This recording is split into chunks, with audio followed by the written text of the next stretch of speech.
All right, hello everybody. It's been a while since I've done a video, but I figure it's time to throw a hat on because my hair's getting too long. Got my Better Call Saul shirt on. Shout out Ryan Berry, thank you very much. Today we're going to talk about self-defense. Okay, self-defense has been something that we've seen a lot in the news, something that is always of interest to a lot of different people. My first advice as an attorney is walk away if you can, all right?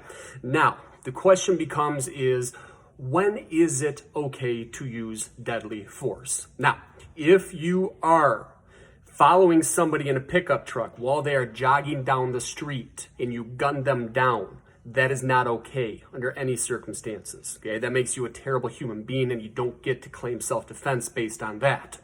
Here in the state of Michigan, we are one of those stand your ground states.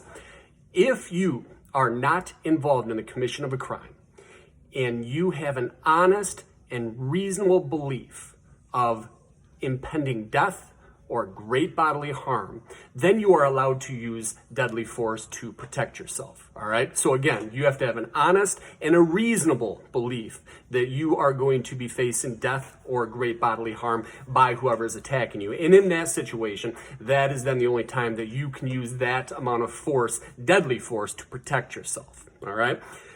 Other types of self-defense less than deadly force, okay? The rule for this essentially, and there's a lot of different areas of this, a lot of different gray areas, you are allowed to use the amount of force that you are faced with to defend yourself from your attacker. So for example, if your attacker comes at you with fists, you may use your fist to defend yourself. You cannot pull out a gun if somebody's coming at you with fists and say, oh, I'm using self-defense here. It doesn't fly like that.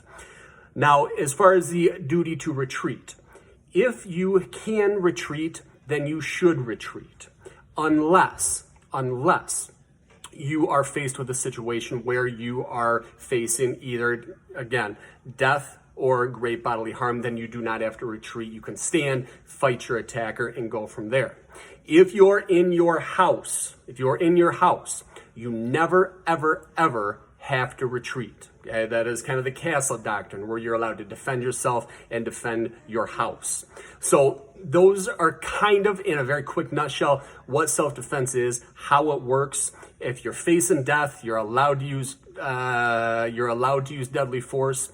If you can retreat, you should retreat unless you are facing death or great bodily harm. And if you're in your house, you never have to retreat. But my advice to everybody is that if you can retreat, absolutely do that. Don't say, I am going to pull this trigger because I can. It's never going to work out well for anybody, all right? So this is kind of a quick nutshell on what self-defense is. Do your best not to have to use this video. Take care.